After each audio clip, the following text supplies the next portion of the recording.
On peut s'attendre à ce que nous, en tout cas, on joue crânement notre chance, toujours avec la même optique, c'est-à-dire d'essayer d'être performant dans le match, de faire un bon match de foot, en répétant les principes de jeu qu'on a eu depuis quelques temps de ça. Donc, on peut s'attendre oui, peut-être à un match ouvert parce qu'on aura deux équipes qui vont essayer de jouer. La Guinée est une bonne équipe qui joue bien au ballon. Donc, voilà, mais l'objectif étant toujours le même, c'est de progresser de match en match, de s'améliorer dans nos points forts et d'essayer de réduire nos points faibles. Alors, canne des surprises, je dirais plutôt la canne du travail. C'est-à-dire que sur les équipes qui sont en quart de finale, sincèrement, c'est tous des belles équipes. On peut en citer l'Afrique du Sud, l'Angola qu'on a affronté nous 2 fois en match amicaux. Pour nous, ça ne nous surprend pas du tout qu'ils soient à ce niveau-là. Ça travaille dans tous les pays, donc ça c'est bien, ça va tirer le football africain vers le haut. Et puis après, favori contre la Guinée, non, je dirais qu'on n'est pas favori contre la Guinée. C'est un match qui est assez ouvert contre une très belle équipe, avec la Guinée, des joueurs qui jouent dans des bons clubs. Voilà, on aura par contre un plan de jeu bien sûr qui sera fait sur nos forces, qu'on adaptera peut-être en fonction des quelques lacunes qu'on a pu voir s'il y en a, parce que j'ai trouvé vraiment cette équipe de Guinée très complète, avec des bons matchs. Et on a l'habitude, nous, de faire preuve d'humilité, parce qu'on est encore perfectible, comme vous l'avez souligné. On a encore des marges de progression, mais aussi on est conscient aussi de nos points forts et de cette capacité où on sait qu'on peut également passer cette étape. C'est ce que je disais, nous on veut performer parce que je pense qu'on peut y arriver. C'est ce qui se passe aujourd'hui. Après, on est dans une compétition lancée où il faut être ambitieux, parce qu'on est à 2 matchs d'une finale, donc il faut être ambitieux, mais avec des étapes qui sont devant nous. Un match très difficile contre la Guinée, parce que la Guinée, je le répète, c'est une très bonne équipe, très bien organisée dans son système de jeu. Et puis après, on ne change pas tout du jour au lendemain. On n'améliore pas certains points. On a besoin de matchs, on a besoin de compétitions comme ça. Je sais que ça va nous rendre plus forts pour les prochaines compétitions, mais on est encore sur une phase de progression avec des choses qui doivent s'améliorer, parce qu'il y a certains domaines où on n'est pas encore là où j'aimerais que l'équipe soit, et là où l'équipe a les capacités pour aller. Oui, c'est vrai qu'on n'a pas fait beaucoup tourner au niveau défensif, simplement un axe central. Après, dans l'équilibre tactique de l'équipe, on a des bons joueurs également qui peuvent être palliés au manque de certains. Après, ce sont des zones, moi pour ma part, tactiquement, que je bouge le moins possible, parce qu'il y a des relations de joueurs qui se fait pour avoir un équilibre d'équipe défensif. Il y a des phases sur coup de pied arrêté qu'on travaille. Enfin, il y a différentes choses qui font qu'on est un peu plus stable sur cette partie.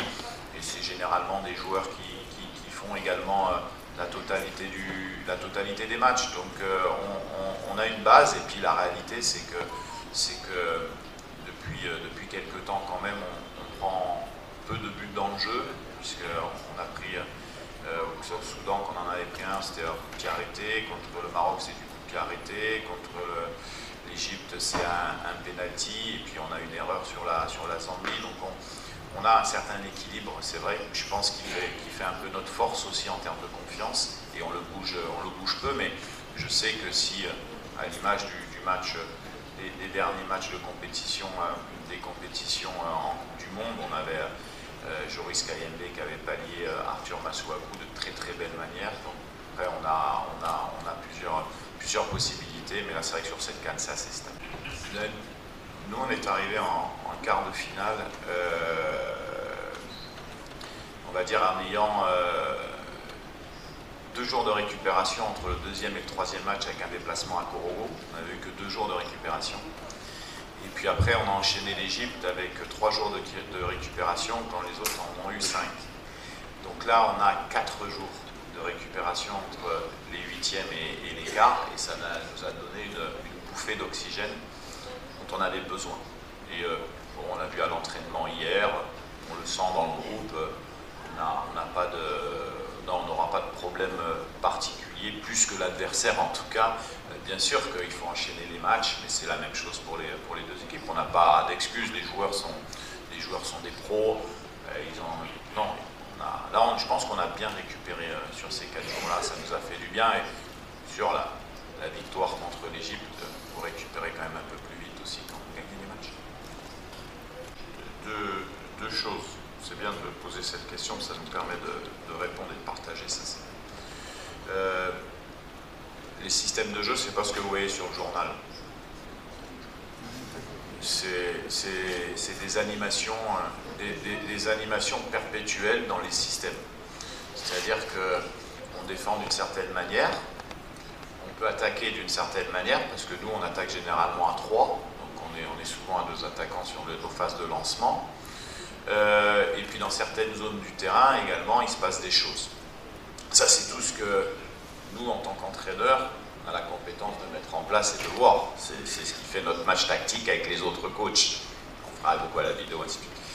Et sur la prolongation, en fait, on n'est pas resté à un attaquant. On est passé à 2 attaquants sur nos animations à gauche, puisqu'on faisait rentrer Silas dans la surface de réparation. Mais pourrait être des débats qui pourraient être vachement intéressants d'avoir. Mais en fait, voilà, il faut pas forcément analyser les choses dans une compétition YouTube ou journalistique. Il y a des choses qui se passent, hein, on le voit avec des super équipes qui ont des systèmes de jeu hybrides comme le Sénégal par exemple, quand ils attaquent, quand ils défendent. Ça, c'est du travail difficile à mettre en place. Donc tout ça, c'est alors peut-être un peu long pour expliquer, mais bon, ça c'est une des réponses. Et puis la deuxième que je veux faire, c'est que même si on avait fait rentrer 2 attaquants, on ne sait pas ce qui serait passé.